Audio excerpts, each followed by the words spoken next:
action to ensure justice for all victims and the prevention of future crimes, end quote. Well, there's perhaps no greater crime than genocide. Our next guest, Omer Bartov, is professor of Holocaust and Genocide Studies at Brown University. He is an Israeli-American scholar who's been described as the U.S. Holocaust Memorial Museum as one of the world's leading specialists on the subject of genocide. And he's just written an op-ed for the New York Times headlined, "I'm a Genocide Scholar. I know it when I see it."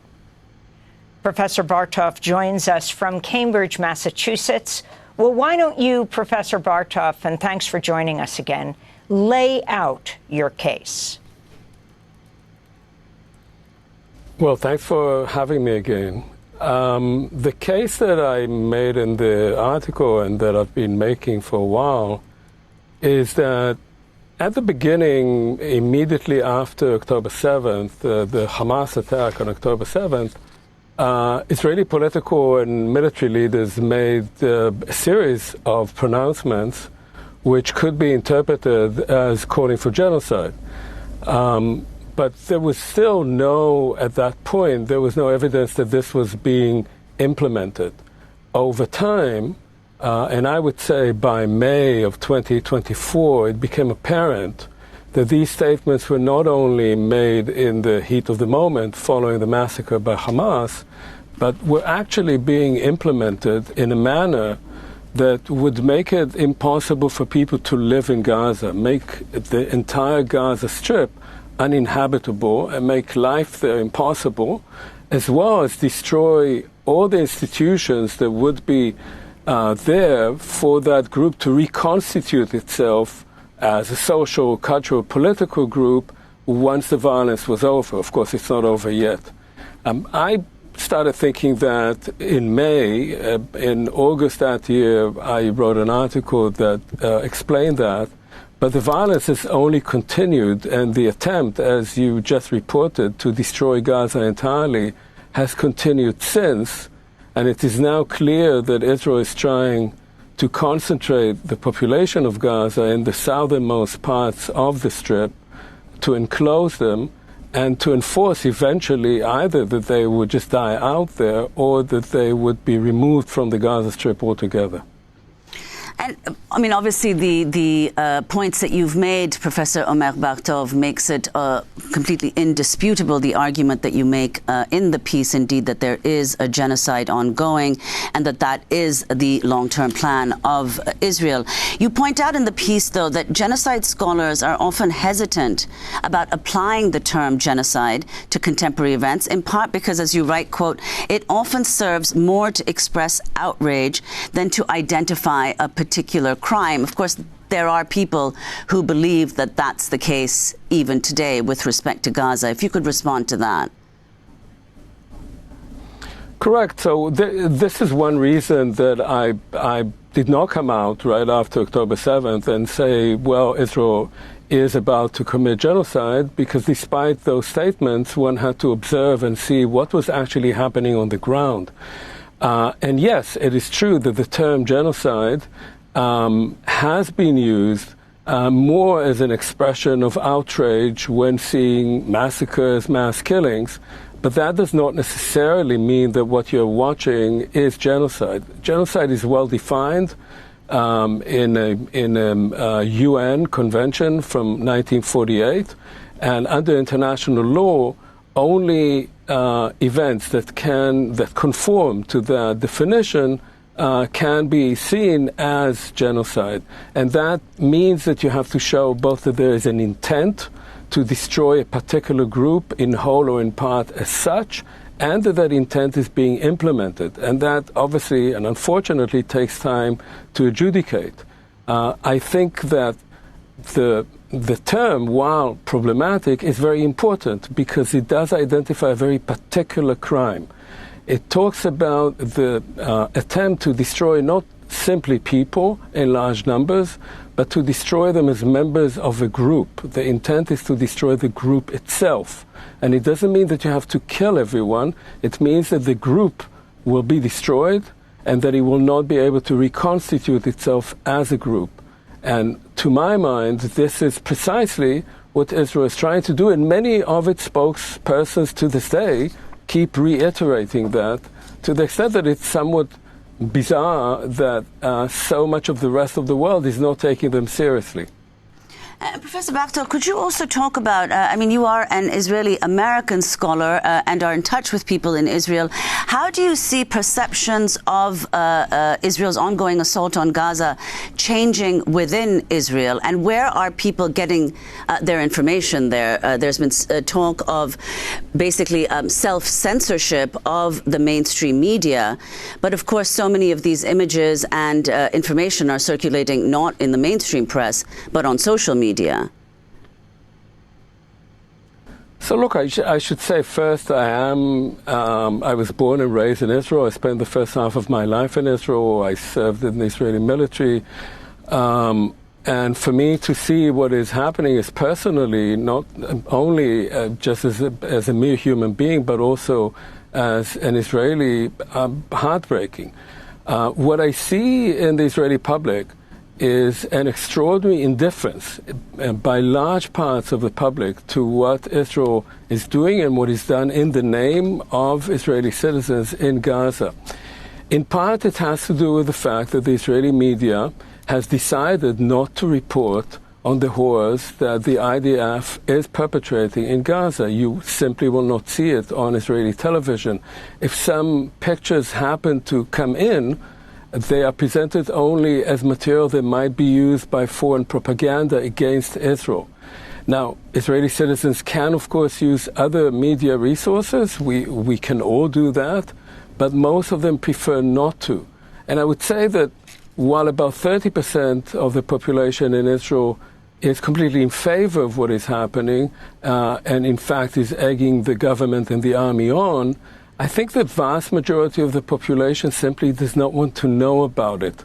And that goes back both to the inability to see anything on their own TVs and a response to October 7th, a sense that after that, and that's a widespread sense in Israel, after that, there is no way of finding any solution with the Palestinians, and the only way to deal with that issue is to eradicate it. Professor Bartov, can you talk about the genocide scholars across the world who have come to the same conclusion? Yes, so as I wrote in the op-ed, over time, many genocide scholars who are, and legal experts in international law, who, like me, have been very cautious about applying this term, have gradually come to the conclusion that what we're watching is genocide. And that's important in the sense that there is now, I think, a growing consensus over that view. As I wrote in the piece, unfortunately, scholars and institutions dedicated to researching and commemorating the Holocaust have generally, with a few very courageous exceptions, have generally refused to say anything, to express themselves in any way about what is happening in Gaza. And to my mind, by doing that, they first of all betrayed the very idea of never again, because never again was never about never again the Holocaust, it was never again genocide and such other crimes against humanity. So there's now a rift between genocide scholars who have generally come to agree on Gaza being an Israeli genocidal operation and Holocaust scholars and institutions that have remained mum. Talk about how the term genocide came into use. Can you talk about the Polish lawyer Raphael Lemkin? Yes, so Raphael Lemkin was a Polish Jewish lawyer who already in the 1930s was trying to find some kind of terminology that would describe and legally define that particular crime of trying to destroy a group. And the example that he had at the time was the genocide of the Armenians during World War I by the Ottoman Empire. During World War II, he had to escape Poland as a Jew. Most of his family was murdered. He ended up in the United States, and in 1944 he published a book in which he defined what he understood as the crime of genocide, a term that he coined, which is a combination of Greek and Latin, meaning killing a group or an ethnic group. And he struggled for a few more years to have the UN, the United Nations, just established in 1945, to recognize that crime, and he succeeded in doing so in 1948.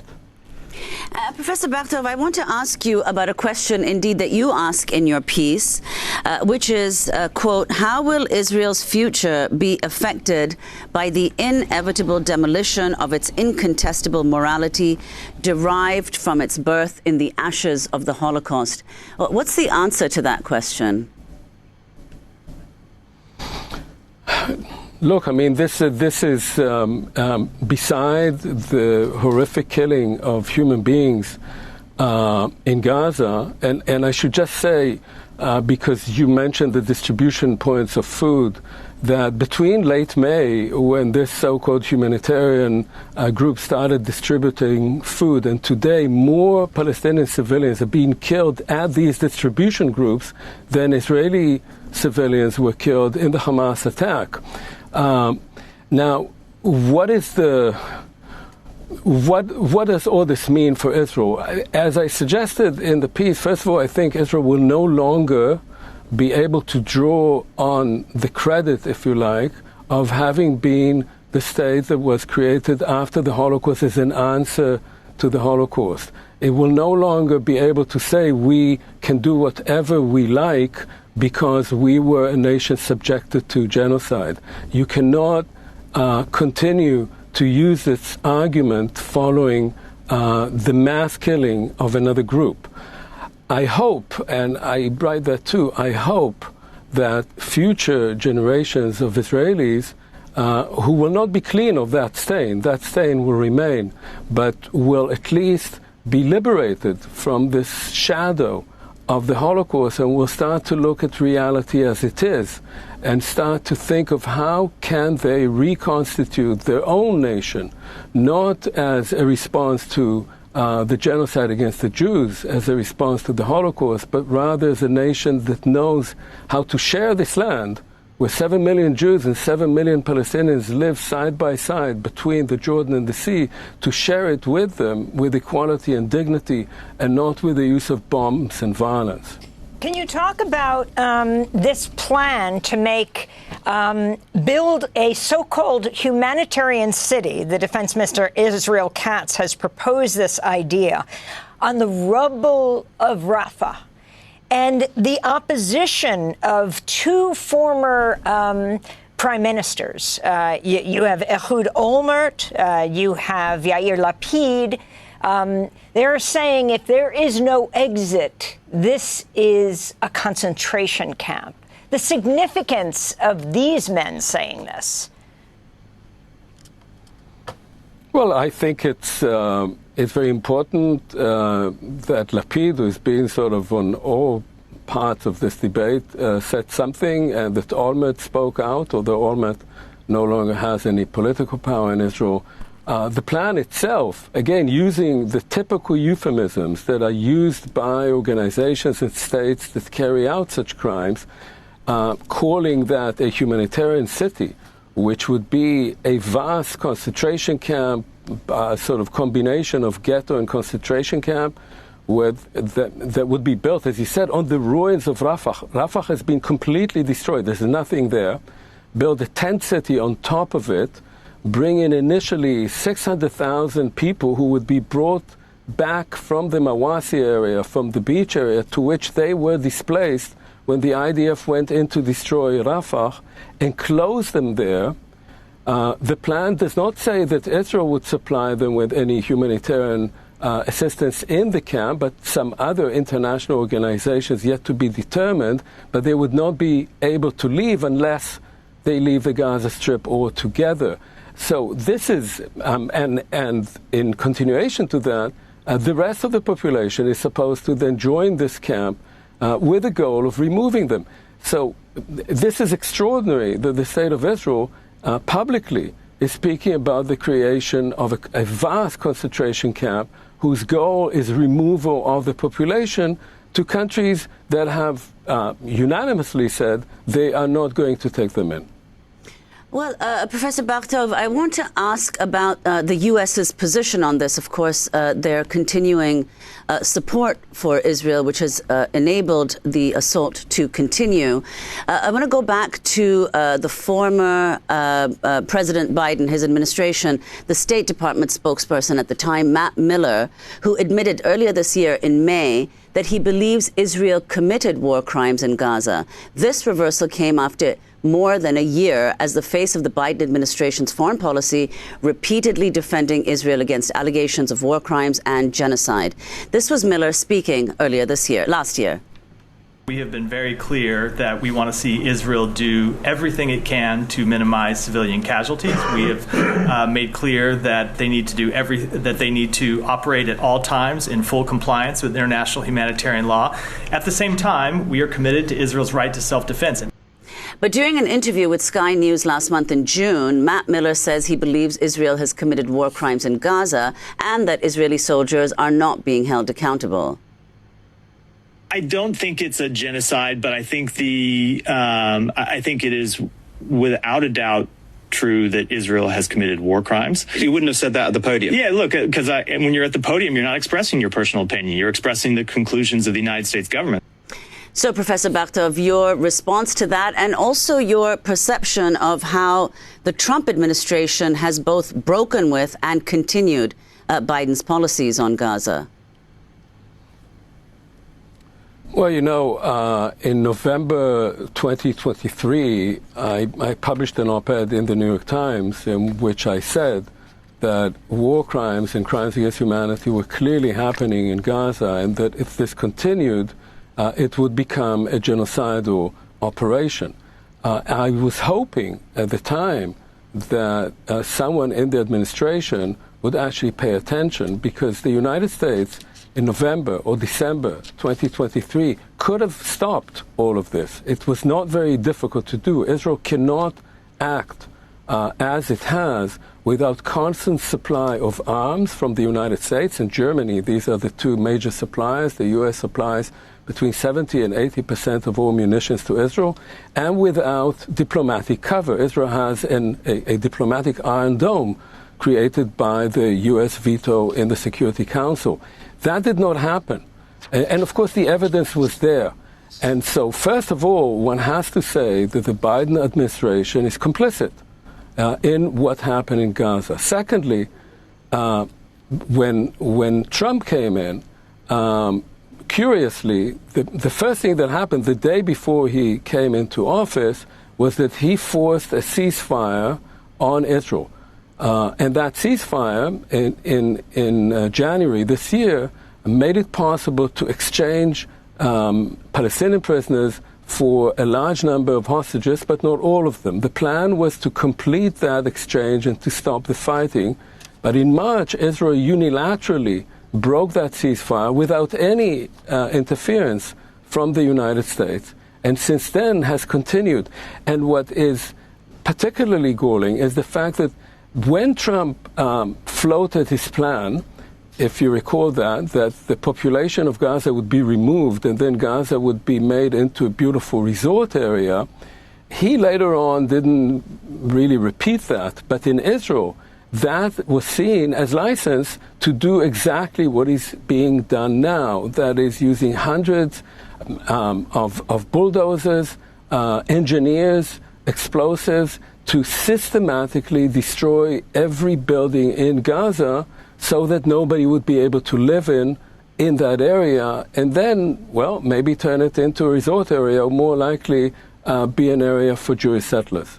I wanted to name names here that you do in your piece. In November, a little more than a year into the war, The Israeli genocide scholar Shmuel Lederman joined the growing chorus of opinion that Israel was engaged in genocidal actions. The Canadian international lawyer William Shabas came to the same conclusion and has recently described Israel's military campaign in Gaza as absolutely a genocide.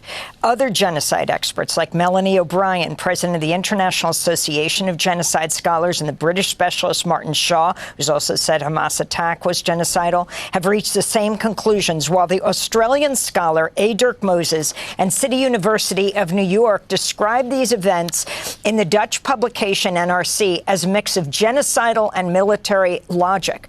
In the same article, Ugur Umit Ungur, a professor at the Amsterdam-based NIOD Institute for War, Holocaust and Genocide Studies, said, "There are probably scholars who still do not think it's genocide, but I don't know them."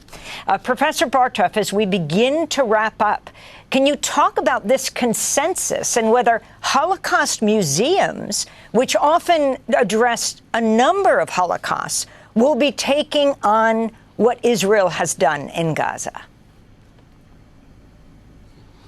Well, so as I said before, I think there is a growing consensus among genocide scholars and legal experts. William Shabas is a very good example because he's a highly respected expert. He's very conservative. He took a long time to reach that conclusion, and he has. I just spoke with him recently in Europe, and he very strongly believes that what Israel is doing now is genocide. But the other side of it, as you indicate, is the tragedy that most Holocaust scholars and all of the institutions that I know that are dedicated to commemorating and researching the Holocaust have refused to say anything. And some, again, a minority of Holocaust scholars, have come out and claimed that genocide scholars speaking about genocide in Gaza are anti-Semitic. That this is an anti-Semitic argument. And that use of the term anti-Semitism, which, as you know, of course, and we spoke about, was also a tool to silence any protest last spring on American campuses, this abuse of the term is now creating a rift between Holocaust scholars and genocide scholars. And what I fear, and that's what I write at the end of this piece, what I fear is that this will mean that the Holocaust, which had come over decades to be recognized as an event of universal importance, as an event that we have to learn from, because of the silence, because of the betrayal of the notion of never again by these institutions and these scholars, will go back to become a sort of ethnic enclave, only something that the Jews talk about among themselves. Omer Bartov, I want to thank you for being with us, professor of Holocaust and Genocide Studies at Brown University and an Israeli-American scholar described by the U.S. Holocaust Memorial Museum as one of the world's leading specialists in the subject of genocide. His forthcoming book, Israel, What Went Wrong. His previous books, Genocide, the Holocaust, and Israel-Palestine. We'll link to your piece in the New York Times. I'm a genocide scholar. I know it when I see it.